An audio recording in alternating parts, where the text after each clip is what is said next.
만약 본인의 의지에 의해서 중국에 왔다가 북한으로 돌아가는 경우에는 비법 국경 출입죄라는 죄 하나에만 해당이 됩니다. 이것은 비교적 좀 경하게 처벌을 하고 있습니다.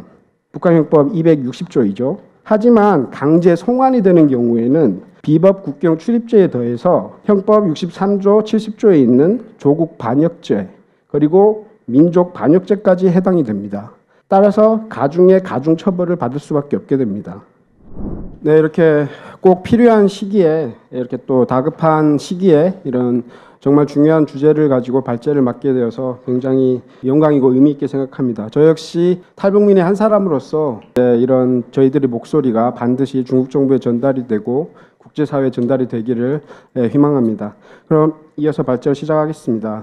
네, 1990년대 중반부터 이제 대량 탈북민들이 이제 북한을 탈출해서 중국으로 넘어갔습니다. 아시다시피 이제 중국과 이제 북한은 두만강과 압록강이라는 것을 사이로 두고 있기 때문에 그 두 강을 이제 몰래 도강을 해서 많이 넘어갔습니다.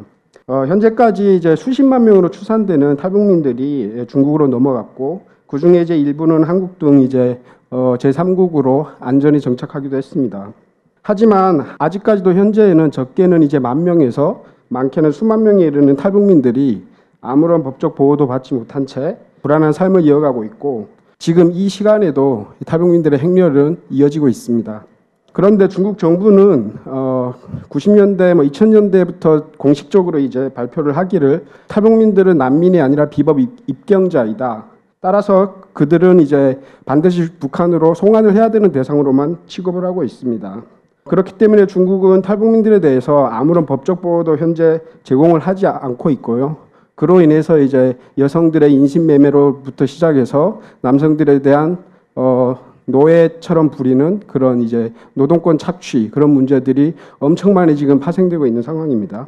바로 이제 이러한 부분에서 탈북민들이 중국에서 국제법적 난민 지위를 꼭 인정을 받아야 하고 그래야만 그분들이 정말 생존을 위해서 찾아오신 그분들이 끝까지 이제 잘 이제 삶을 이어나가실 수 있고 그렇기 때문에 굉장히 중요한 문제가 아닐 수가 없습니다.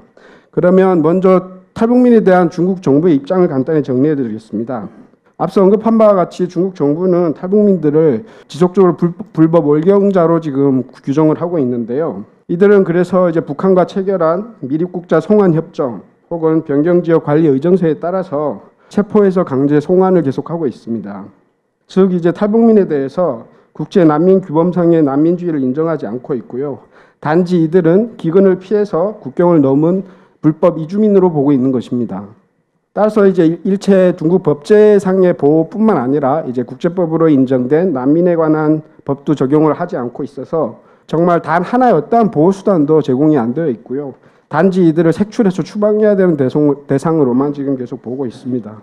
뿐만 아니라 이제 이러한 탈북민들을 난민으로 인정해야 되고 또한 이들을 인도적으로 지원하려는 지원 단체 그들의 활동조차 불법적으로 보고 모두 이제 차단을 하고 있습니다. 나아가 가장 심각한 것은 중국 정부가 만약 본인들이 하기에 부담이 된다면 국제기구의 관여를 좀 허용은 해줘야 된다고 생각합니다. 그럼에도 불구하고 중국 정부는 일체 난민 고등 판무관 등 유엔의 탈북민들의 접촉을 차단을 하고 있고요. 완전 원천적으로 지금 현재 봉쇄를 하고 있는 상황입니다.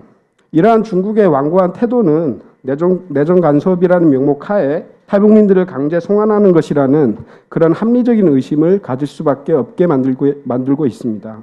그러나 중국 정부의 탈북민 강제 송환은 엄연히 국제조약과 국제관습법에 위배되는 것이고요. 정말 반인도적인 범죄에 해당이 되는 행위입니다. 이하에서는 왜 그렇게 되는지 살펴보도록 하겠습니다. 일단 탈북민들이 이제 국제법상 난민주의를 인정을 받을 수 있는지에 관해서 검토해 보려고 합니다. 일단 난민 협약을 살펴보시면요. 이제 난민주의를 인정을 받기 위해서는 난민 협약과 의정서에 의해서 그 요건에 이제 해당이 되어야 합니다. 중국 또한 이제 앞서 여러분들이 말씀하셨듯이 난민 협약과 의정서에 가입되어 있는 당사자이고요. 그뿐만 아니라 고문 방지 협약, 인종차별 철폐 협약 등 그런 당사국으로서 다양한 국제 인권조약상의 의무를 부담을 하고 있습니다. 네, 난민 자격을 살펴보면 첫째로 이제 난민에 해당하기 위해서는 충분한 이유 있는 공포가 인정이 되어야 합니다. 이는 이제 박해의 현실적 가능성이 있는 경우를 말하는 것입니다. 그리고 박해란 인종, 종교, 국적, 특정 사회 집단의 구성원 혹은 정치적 의견 이 5가지 중에 한 가지 해당이 되면 됩니다. 그리고 세 번째로 국적국 밖에 있는 자로서 그 국적국의 보호를 받을 수 없거나 또는 그러한 공포로 인해서 그 국적국의 보호를 받는 것을 원하지 않거나 또는 그 국적국으로 돌아가기를 원하지 않는 경우에도 난민으로 인정을 받을 수가 있습니다. 때문에 난민 인정받기 위한 첫 번째 요건은 국적국 밖에 있어야 된다는 것입니다. 때문에 단순히 경제적 이유로 탈북했다가 북한으로 돌아가는 경우에는 난민협약상의 난민에 해당하지는 않죠. 중국 정부가 지속적으로 주장하는 것이 바로 이 부분인데요. 하지만 중요한 것은 북한 국민이 국경을 넘어서 중국으로 도주했다는 것 자체가 현재 북한 형법상의 엄중한 범죄에 해당되어서 처벌을 받게 된다는 것입니다.